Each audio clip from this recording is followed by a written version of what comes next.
Hi! Welcome to my vlog! Video natin for today ay Pediasure versus Non-Opti-Pro na parehas na pang 1 to 3 years old at parehas ding premium milk ang dalawang gatas na ito. Request nga pala ito ng isa sa mga viewers ko. Maraming salamat po sa pagtitiwalang ibinibigay nyo sa akin para i-review ang mga gatas na ito. Katulad nga ng dati ay magbe-base ako sa nutrition facts at ang measurement na gagamitin ko ay yung 100 grams of powder. Okay, simulan na natin. Sa energy, protein, fat, linoleic acid, arachidonic acid, and DHA, lamang ang NAN.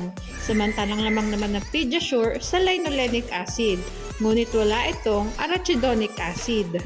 Sa sugars, lactose and fibers, lamang ang NAN.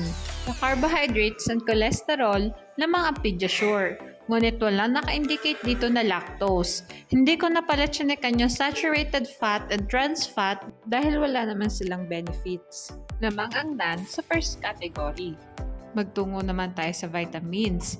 Sa vitamin A, vitamin C, and vitamin B2, lamang ang NAN. Samantalang lamang naman ng Pediasure sa vitamin D, vitamin E, vitamin K, and vitamin B1. Sa niacin, pantothenic acid, vitamin B12, and biotin, lamang ang NAN. Samantalang lamang naman ng Pediasure sa vitamin B6 and folic acid.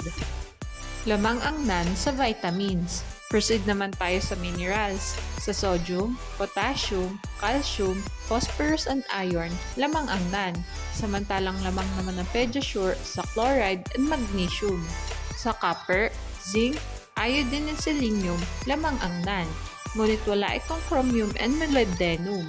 Samantalang lamang naman ng Pediasure sa manganese, chromium, and molybdenum. Kahit nga mas marami akong na-checka na pinagkalamangan ni NAN compare sa Pediasure ay mas madami namang compounds ang Pediasure compare sa NAN kaya i-consider ko na lamang ang Pediasure sa minerals. Sa other nutrients naman tayo, ang NAN ay may probiotics na wala ang Pediasure at ang Pediasure ay may choline, taurine, carnitine, inositol, and arginine na wala naman ang NAN. Lamang ang Pediasure sa other nutrients. Tungo naman tayo sa price na kinuha ko sa Lazada. Paalala guys, pwede mag-iba ang presyo ng dalawang gatas na ito depende kung saan store nyo sila titingnan. Parehas na lang bigat na 2.4 kg ay mas mahal ang Pediasure ng 1,127 compare sa NAN. Na nga yung summary ng vlog ko today. Sa first category and vitamins, lamang ang NAN. Sa minerals and other nutrients, lamang ang Pediasure. At mas affordable ang NAN compare sa Pediasure. At i-discuss na nga din natin yung ingredients ng dalawang gatas na ito. Ang NAN ay skimmed milk, samantalang ang Pediasure naman ay hydrolyzed cornstarch. Ang DHA source ng NAN ay algal oil, samantalang ang sa Pediasure ay ang cryptoconium oil.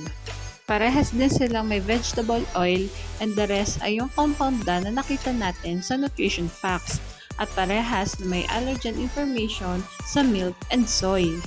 Okay, basta lagi nating tatandaan, pumili ng gatas na hiyang sa bata.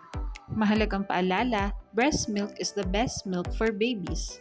Okay, hanggang dito na lang po ang vlog ko. Sana ay nagustuhan nyo.